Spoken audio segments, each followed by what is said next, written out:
77 years ago, Operation Overlord was a go. The rockets landed pretty close to the hospital, and the beds were bouncing on the wards. With a heavy toll for one local town.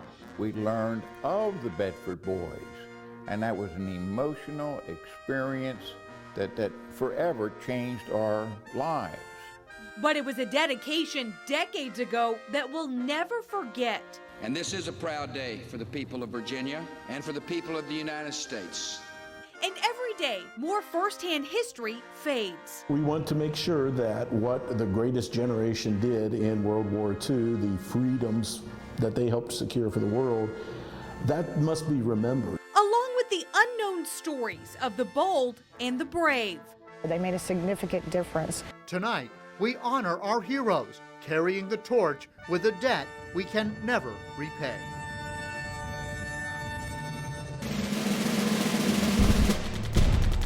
"20 years later, saluting service and sacrifice." Sponsored by Bojangles. It's been 77 years since one of the most pivotal battles in World War II. But this weekend is also the 20th anniversary of the National D-Day Memorial here in Bedford. Good evening, I'm John Carlin. And I'm Lindsay Ward. On June 6, 1944, 160,000 Allied troops landed on the beaches of Normandy, France. This massive invasion ultimately led to the end of Hitler's dream of Nazi domination.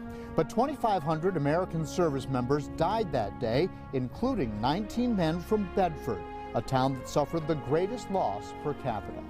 In tribute to that sacrifice, and so that it is never forgotten, visionaries undertook the building of all of this, the National D-Day Memorial. And now it's been 20 years since that dedication, 20 years since President George W. Bush came to speak, since Bob Slaughter saw his vision come true, and since thousands of veterans came here to see it in person.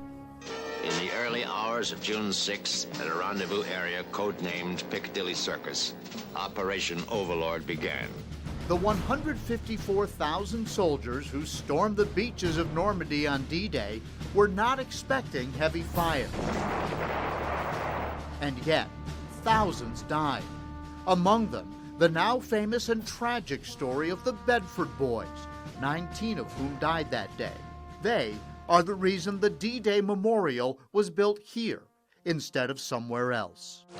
Bedford, Virginia, now 6,000 strong, is very alive today. The tears have been shed and the stories have been told.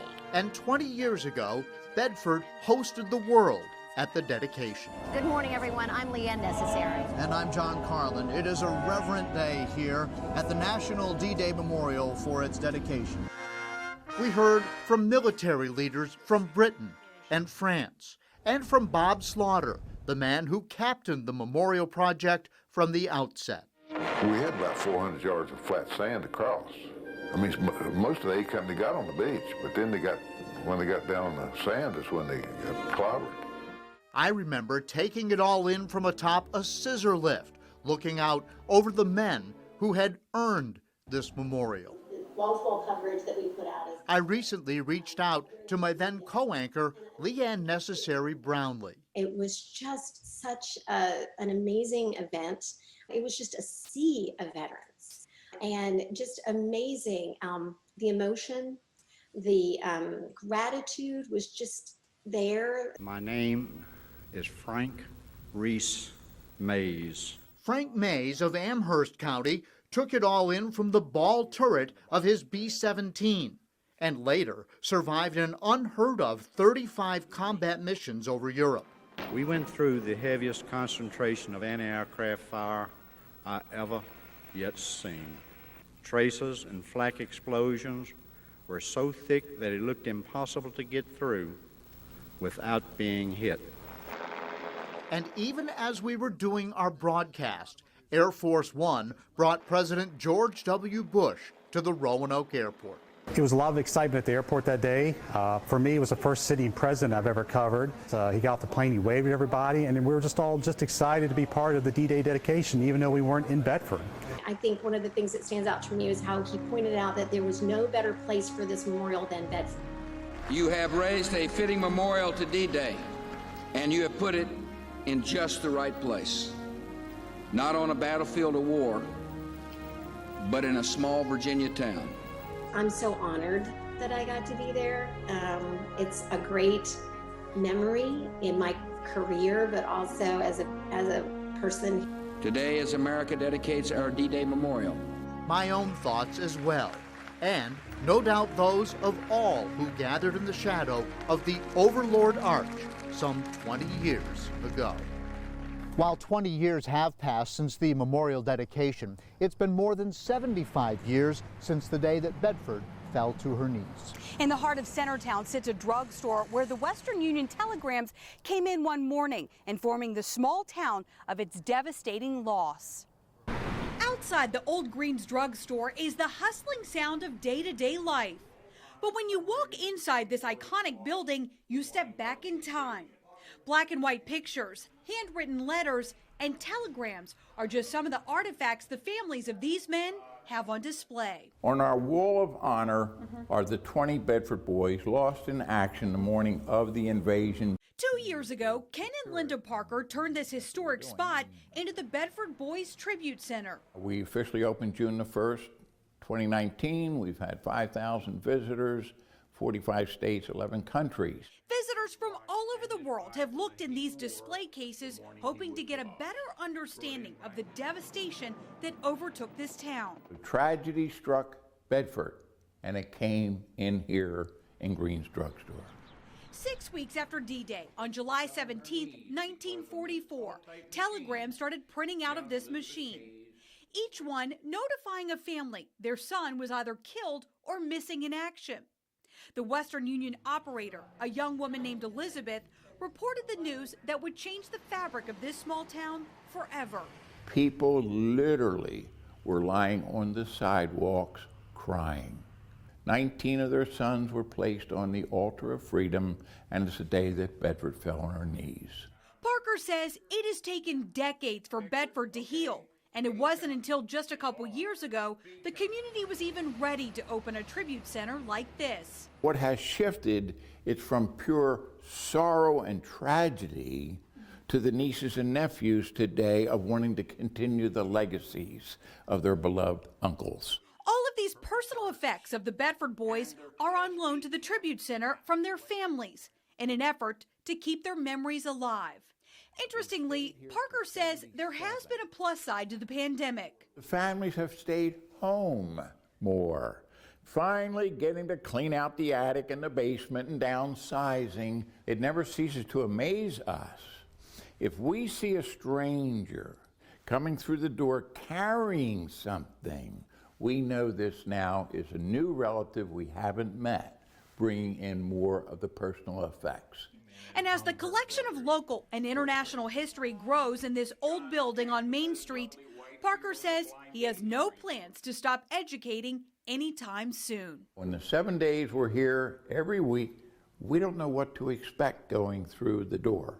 So for us, it's a total new day, new surprise, new history lesson, new opportunity to educate our youth. So it's quite humbling and very rewarding. While the small town sacrifice was significant, others in our area were lucky enough to return home. But for one Lynchburg native who was just 17 when he hit Utah Beach, nothing could prepare him for the brutality of war. 10 News reporter Tim Harfman spoke to the former GI about his experience. Thumbing through books, awards, and photos, memories of serving in World War II come flooding back to 95-year-old Bill Sisk. The Lynchburg native joined the Army during his senior year at E.C. Glass High School, and as a teenager landed on Utah Beach in Normandy shortly after D-Day. I didn't see any Americans killed at all. The only thing we came across was German POWs. That was about 4 o'clock in the afternoon. A radio operator in the 90th Division, Sisk was shot in the leg 1 month after putting boots on the ground. As soon as I got hit, they pulled me on the command car and started working on him as best they could. He was taken to a nearby hospital where doctors planned to amputate. I was lucky, I guess. The Germans put the rockets over on us. The rockets landed pretty close to the hospital, and the beds were bouncing on the wards. And the medics and the nurses were underneath the beds. He was evacuated to Oxford, England, where medics saved his leg. The GI returned to his infantry. Marching into Germany, they fought in the Battle of the Bulge, found salt mines full of German goods, and liberated a Nazi concentration camp. The furnace was still running. They had tried to get up in the furnace as fast as they could, and they couldn't get up fast enough. Sisk was in the battlefield as Germany surrendered in May 1945. He then returned to Lynchburg, went back to EC Glass, and graduated high school. His daughter, Martha, is a retired educator who used materials like his handwritten letters. A clear, beautiful afternoon, middle of the day. Things happen very fast. To teach students and her own children. Very proud of Dad. And when my boys were 18, I thought, my goodness, what my father went through at my son's age, it was hard to fathom. Sisk earned the Legion of Honor, Purple Heart, and other prestigious military awards. He also met former Vice President Mike Pence at the National D-Day Memorial. To him, serving country was a way of life. We just got the idea it's what we wanted to do. And hopes future generations do the same. Patriotism, believe in America, honor the flag. Remembering stories that often go untold, the critical role of both women and minorities during World War II and their lasting legacy here at home. And later, another well-known veteran, gone but never forgotten. What one local organization is doing to help others in his honor. We honor their sacrifice every year, but it's also important to remember everyone who served. And both women and minorities were key to America's war effort. 10 News reporter McKinley Struther takes a look back at some of the forgotten heroes from our region. The longer we study the history, the more awareness I think we get of what hasn't been told. Many people's worlds collided in battle during World War II. We know the stories of many great nations fighting in combat. Few know the stories of women and minorities whose worlds forever changed. And he said, get me out of here, don't let me die here. So many men did die during World War II and D-Day, yet so many lived thanks to the work of women like First Lieutenant Evelyn Kowalczyk. When she first signed up to join this air evacuation unit, she didn't even know what it was. I wasn't drafted. I volunteered for the service. She was one of 500 flight nurses who served during the war, specifically part of the 818th Medical Air Evacuation Transport Unit. And they paved the way for air evacuations. It was so new. She spent D-Day in the covering of a foxhole. When she emerged, it was time to work. I just live every day with that honor and the pride that what I did. 2,500 American soldiers died on D-Day. Kowalczyk's team saved so many more. Many that were part of another team often forgotten. People don't always know the story of the 320th on D-Day. The 320th Barrage Balloon Battalion, an African-American Army unit who flew these sort of mini blimps, if you will, on D-Day to defend soldiers landing on the beaches. They are heroes, and they need to be remembered, and their story needs to be told. One man who made sure their story was told was Roanoke native William Dabney. Mr. Dabney was like that. He came home to Roanoke, started a business, raised his family, and was just a wonderful member of the community. 77 years later, and people continue to work toward equality and inclusion for both women and minorities, work many believe was critically advanced by the heroes of World War II. They also showed that these women could go into those situations. They were very strong, they were very determined, they were very courageous, and they could make a difference. I think we need to remember them as pioneers, not just of winning a war, but the civil rights movement as well. The last survivors of the Normandy invasion and history's worst war are almost gone. What other generations are doing to keep their stories alive? Coming up. As each year passes, more first-hand history is lost. It's estimated we lose nearly 300 World War II veterans every day. D-Day survivors are now well into their 90s, forced to salute their fallen comrades often from a wheelchair. But as 10 News reporter Jessica Jewell reports, a new generation is picking up the torch. The National D-Day Memorial attracts all kinds of visitors, many of them children. The kids are really fascinated by it. Megan Smith's 4th grade class at Smith Mountain Lake Christian Academy, among many school groups learning about the events of June 6, 1944 for the very first time. It's important to make history come alive for the students, to help them connect with it in a way that it's not just words on a page, it's not just dates. The youngest generation learning about the greatest generation. If you had visited the National D-Day Memorial when it first opened, very likely it was a D-Day veteran giving you the tour. But those treasured firsthand stories are much harder to come by now. The memorial's Director of Education, John Long, estimates less than 2% of the 140,000 Americans who fought on D-Day are still alive. Only about 2,500. The youngest of those veterans now in their mid-90s. We want to make sure that what the greatest generation did in World War II, the freedoms that they helped secure for the world, that must be remembered. Left, right, left. And they're doing just that. School programs, commemorations for Memorial Day, D-Day, and Veterans Day, and daily tours often given by the grandchildren or children of the veterans who stormed the beaches themselves.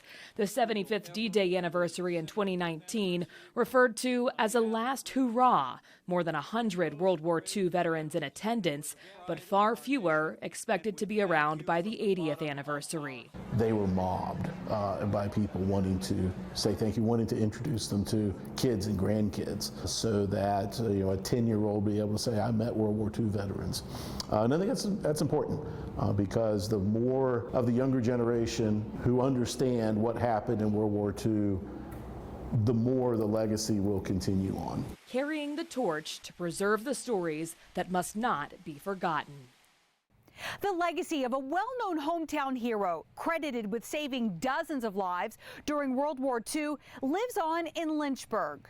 Desmond Doss was an Army medic who went into the Battle of Okinawa unarmed because of his religious beliefs. He received several medals, but also has historical markers in his honor. He died in 2006 at the age of 87. The Lynchburg Area Veterans Council has now converted his childhood home into a site that helps formerly homeless service members. Doss's heroic actions inspired the 2016 award-winning film Hacksaw Ridge. Coming up, service and sacrifice, step by step. The hidden symbols here at the memorial that are solemn reminders of that fateful day. With an average of 60,000 visitors a year, the D-Day Memorial pays tribute to the men and women who served their country in one of its most dire battles. From the reflecting pool representing Omaha Beach to the bronze statues climbing the wall, 225 soldiers scaled the cliffs of Normandy, even though only 91 survived to fight at the top.